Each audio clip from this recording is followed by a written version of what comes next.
Hello everyone, DM Gashbad here. It's been a while since I've done a terrain project, but we've got a new Warhammer campaign going on, and as part of it we have a little project. You get certain bonuses in the campaign for doing certain terrain projects, modeling projects, that kind of thing through the whole thing. So what I'm doing right here is I'm making myself a set of standing stones. In Warhammer Fantasy, it's a magic circle, so I'm making it like a little Stone Henge kind of thing. Anyway, the first thing that I did was I got myself a scrap sheet of this 3/16, I believe, MDF, the medium particle board. It's also called hardboard, some other things. You can find it at craft stores, hardware stores, that kind of thing. Anyway, I had this piece lying around. The next thing I got was this condensed polystyrene, the styrofoam, the insulation styrofoam, the tough condensed stuff. It's pink or it's blue, it doesn't matter what kind. These were just scraps that I had lying around, and so just to kind of mock up how I wanted everything to look, I cut out these little sections just to give me an idea of the size and the scale. And of course I took out some models. Here's a 25mm orc and a 20mm base size 25mm orc and a 20mm base size human type. That's a zombie in this case. But anyway, I wanted a 25mm base to be able to fit through the Stone Henge arches. Anyway, if you're curious about all this, I ended up making these column parts about 3 1/8 inches high and 1.5 inches wide, and the parts on top, I had a hard time deciding what size I wanted, so in the end I made a bunch of them. Made big one, small one, medium sized. Anyway, the medium sized is about 4 3/4 inches long and 2 inches wide, if you're interested. So then I laid that out, saw how I wanted it, and I went and drew a big circle on the MDF.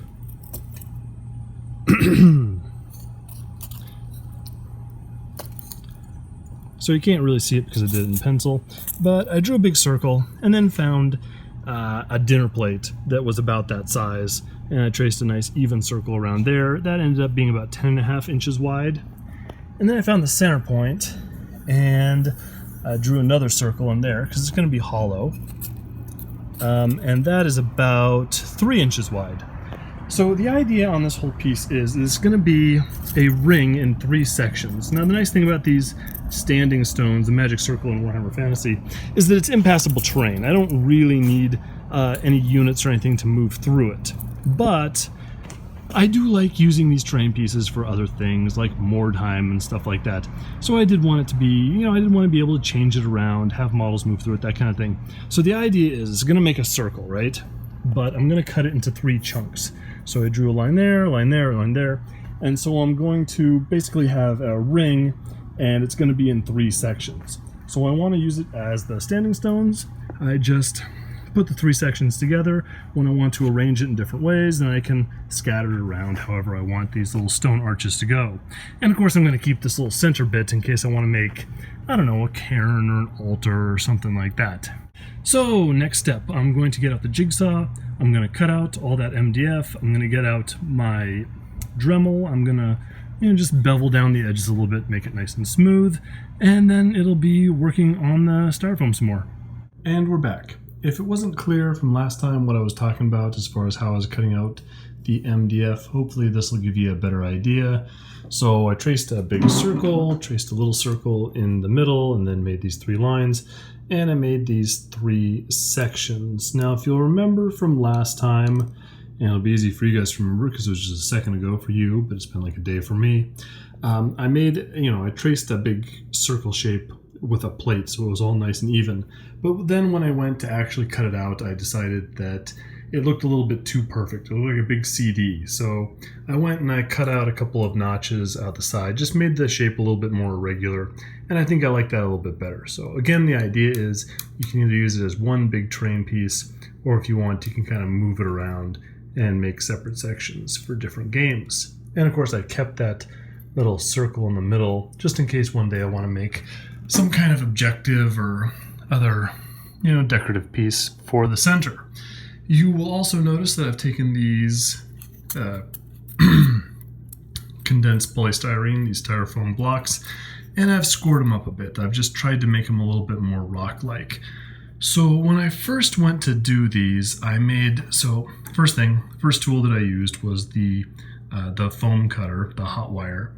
And the first time I went to do these, I made lots of little notches, and I took some sandpaper and I sanded it down.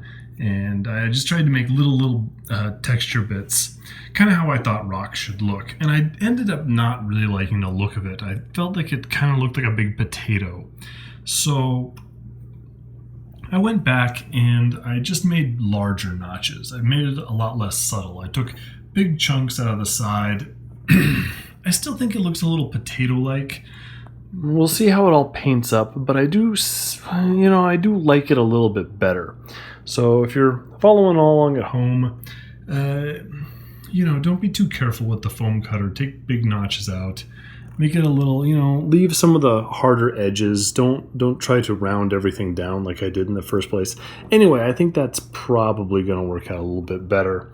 And then what I did was I just picked up a rock from outside and I kind of smashed a little rock-like texture. I just actually physically took the thing and just kind of just crunched a little pattern in there, here and there. I didn't do that too much because, again, if I do it too much, it tends to smooth everything out, and I did want to keep some of these sharp hot wire edges that I've got. So anyway, the next step is, as soon as I turn off this camera, I'm going to go and take some regular white glue, and I'm just going to glue these things in place. And then what I'm going to do, although sometimes styrofoam doesn't glue real well with white glue, you know what, for small things like this, it'll be fine. They do have special styrofoam glue. Hot glue I don't love. It tends to melt the styrofoam and, makes big globs. So I think maybe I'll just go and get some wood glue or something like that, and that'll probably be fine. And then what I should do is I should go and get some of that, all-purpose filler, and just build up a little texture along the base itself. Make it look a little bit more like ground. Just put some lumps and hills and things in there, and then let that dry for probably like a day or so, and we'll go from there. So here we have our standing stone project after I've taken some of this spackling paste and spread it along the MDF. Just make some little bumps and make it look like it's not a totally flat surface. Kind of hid the spot where the styrofoam connects to the MDF a little bit. So the next step is I'm going to take just some regular Elmer's glue and I'm going to run it around the edge of where the standing stones meet the base. And I'm going to add in some sand. Whoops, sorry, I just kicked the chair. Anyway, I got this coarser sand. That's going to be the first stuff that I apply to the base. And then I've got just some regular like playground sand. And I'm going to add in first the coarser stuff and then goop it a little bit more, add in the regular stuff, and that's going to get them real close to being ready for paint. Like I said, I went and put white glue on the base of these things and sprinkled on a little coarse sand, and then I went in and put some more glue in between where those big pieces landed and sprinkled on a little of the fine sand. And then what I did was I went and raided my bits box and just found a couple things. Here we can see I just found an old empty helmet from the very old plastic skeletons and a little pile of bones, a skull and some bones from the plastic ghouls. And over here I carved out some little hollows and added a few more plastic skulls from different places. So, because it's a piece of Warhammer terrain, so of course it's got to have lots of skulls lying around. I didn't want to go crazy. I didn't want to put a lot of things on here. It was supposed to look very old and ancient, not used a lot. So with that, I think I'm going to call this, the actual modeling of all this, done. And so I'm going to let all that glue dry and I'll get ready for some paint. Here we have our standing stones after I've brushed on a big undercoat of black. Now, the reason that I went and brushed on the undercoat as opposed to using a spray undercoat is because, of course, I have made these out of styrofoam, and the aerosol in the spray coats would turn all that styrofoam into a big puddle. So sometimes if I've got a really intricate terrain piece, something like that, a lot of little bits, I'll go and seal the styrofoam with a coat of paint or even a coat of glue sometimes if I'm feeling especially ambitious. But in this case, there's not that much detail, so the undercoat isn't going to obscure a whole lot. And, you know, it's not a really big terrain piece or particularly complicated. So I just took a giant brush and I just brushed on the whole thing with some of this Delta Ceram coat, just a giant tube of black paint. And I want to mention them real quickly. I've mentioned them before. These are the cheap hobby paints that I use. I've used them forever. But a couple of months ago, Plaid Corporation sent me put a comment on one of my videos and say, hey, thanks for mentioning. We got a little spider on here. Get here, spider. Yeah, I let this dry outside. It wasn't drying fast enough inside, so I put it in the sunlight. Anyway, Plaid Corporation contacted me and said, hey, thanks for mentioning us in your video. Would you like us to send you a bunch of free paints? So I'm not going to take up very much time with this, but it's been a while, and this is my first painting video that I put up since then. I really want to thank them. They sent me a giant thing of paints, which was great. A lot of colors that I wouldn't normally use that I get to experiment with. And then a couple months later, they sent me another big box. And then a couple months later after that, they sent me another box. And, you know, Games Workshop, Night Models, those guys, they could care less what I do. This is a really small channel. It's not monetized or anything. I'm not really getting anything out of this, except apparently for some paints. It's nice that those guys appreciate this. I certainly appreciate this. This is the first time that I've had a chance to thank them, and so I wanted to do that just real quick. So anyway, the Plaid Corporation, maker of Delta Ceram coats, cool people. Thanks for supporting the channel, as small and as insignificant as this is. Anyway, so the next step is I'm going to take some dark gray, a charcoal color, and I'm just going to coat the whole thing in that. And then I'll give it a black wash and we'll go on from there. So here's the project after the base coat of charcoal and a black wash. I know it still just looks basically black, but you're gonna have to trust me that it does look somewhat different. Anyway, current plan is for 4 levels of dry brushing after this. I'm going to do charcoal mixed with rain gray. Then I'm gonna add some more rain gray to the charcoal for the second dry brush. Then we'll do a dry brush of rain gray, then finally a dry brush of this drizzle gray. So I will check in with you after that is done. Here we have our stone circle after the dry brushing. So that's turned out okay. I also went through on these little details and I just kind of picked out the different stuff in black, getting ready to paint those. That's going to be the next step. Paint the little helmet silver, paint the skulls ivory, and moving on from there. Here we have the stone circles after I have added, let's see, you can see here I went and I painted the skulls mix of bright yellow and spice brown. That's kind of my formula for starting off the ivory. And so I painted them that. And then I added burnt umber wash kind of all over. This is a step, I mean, not all over. This is actually kind of time consuming because I try and pick out certain areas to add the wash to. And it kind of takes a while, and I try to vary how thick I put on the wash, and I try and make it all kind of make sense. So I put a lot kind of down there and on the ground, and then I keep it a little bit lighter down here, just kind of in some of these recesses. And so because it takes a long time, this is a step that I always want to skip. I always want to pass over it, I think. The thing looks nice as it is. I've done the dry brush. You can tell it's got some variations of tone, but man, I'm very happy with it. I think it really does help a lot. It adds a lot more interest to it. I think it adds a lot more realism.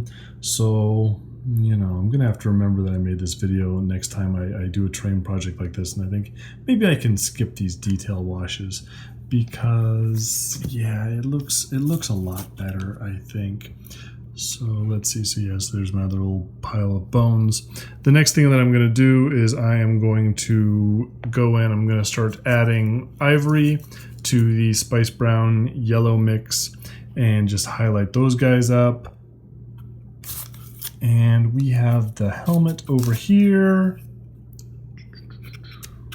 So yeah, I actually just painted that all up. Just a mix of silver and black. And and I added, a little bit more silver to the whole thing, and then that got a brown wash as well as some of the other, it got a brown wash when I was washing the other stuff.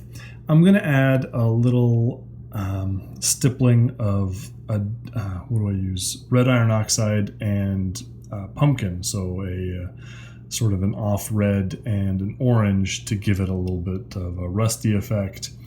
And yeah, so that's what I'm going to do tomorrow. And these things are coming along. So here we have the project, and it is all painted. I went in and I did all the highlights on the skulls and bones. I took I made a mistake. It wasn't red iron oxide, it was Adobe red and orange stipple on the helmet right there, so that's all done. And I even went in and on some spots, like for example underneath the place where the skulls are kept, I took like a dark red and black mix and just made a thin dark red wash, just to indicate that like maybe at one time these weren't skulls that were kept here, but more like heads. And I went and I added, just since I had that red wash there, I added a little extra dark red. Just, you probably aren't going to be able to see it, but in some of the darker brown sections, I added a little red in there just to get a little more variation in color. And, because I had it there, just add a little red to the brown. So, all these things are painted. The painting portion is all done. So the next thing I'm going to do is I'm going to hit it with the little spray varnish, seal that all up real quick. There's enough paint on the styrofoam that it's not going to dissolve the thing. And then I'm just going to put down a lot of white glue and add some green flock, put some grass on the base. And so we'll check in after that's done. So here we are after everything is all done. As you can see, I just put some white glue down on the areas. I didn't put a lot down on the area closest towards the base of the base stones of the stone circle, because I wanted it to look a little bit rocky and I wanted the grass to be a little bit further out. So I put the glue mostly around those edges, and I just poured a bunch of this flock, this colored sawdust, and let that dry down there, and then these things are all done. This is the day after the game day. They've already been used in a couple of battles. They work well enough, If you're playing Warhammer Fantasy, you don't roll up magic circles very often, but now I'm here, and you've got these things, and they can be objectives. They can be, maybe for more time, they'll just get separated a bit like that, something like that. And I also remember there's this old Warhammer campaign called the Dark Shadows campaign. And I never got very far into the campaign because the second one required a magic circle. And so now that I have this thing, maybe I'll go back to that. It's decades old at this point. If anyone's really old and they remember that, this is a good way to do it. Hey, but interesting story. So I had done most of this project already, and I was feeling pretty good. And then I went to go to a Dungeons and Dragons game the next day, and the Dungeon Master had set up a standing stone circle, a Stone Henge like thing in the middle of the table for the miniatures. And it turns out that Reaper makes a set of standing stones almost exactly like this for their bones line. So it's a little bit different, but it's almost identical. It's a ring. It's cut into sections. It's not 3. It's like 5 or 6 or something like that. They look a little bit different than these. They're a lot more angular. They're a lot thinner. They're more like rectangular prisms, and they're all stacked up, and it looks nice. So if I were to, but it is different. So these are two different things. And if I were to do this again, I would probably kind of split the difference between these. I think maybe these are a little bit too crude, too rounded, too lumpy. But I kind of think that the Reaper one is a little bit too angular, a little bit too neat and clean, a little bit too skinny and tall. Looking at pictures of the actual Stone Henge, which I did before this project, I think I would kind of go between those. I would make these a little bit blockier, maybe not shave off quite so much at the corners, not make them quite so round, but not so thin as the Reaper one. If you're curious, the Terrain Tutor, I actually just went on his channel just to see what he was up to recently, and he had done, maybe a year ago, a standing stone circle. So I think the most important thing with all this is the proportions. Maybe think about how you want your standing stone circle to look, whether you want it rougher and rounder like this, taller and angular like the Reaper Bones one, or maybe a little bit thicker and blockier like the Terrain Tutor one. Anyway, one of the benefits of this is really, really cheap. I made this whole thing from scraps, essentially. There's a couple of bits that I had just lying around. I was just going to use whatever I had. The condensed polystyrene, those were all scraps from larger projects. Same with the MDF, and then it's just sand. Like, the only thing I actually spent money on was I ran out of spackle to sort of build up the base a little bit. So I had to go out and buy a $5 jar of spackle, but otherwise everything was free, essentially. It's just stuff that I had left over from other projects. I'm going to zoom in and show a little of the skulls now that all that's done, because I'm happy with those. I think the details kind of make it. I probably should have done a little more, but I did want this to look kind of abandoned, and I didn't want to go crazy putting on a bunch of doodads. There's my little helmet.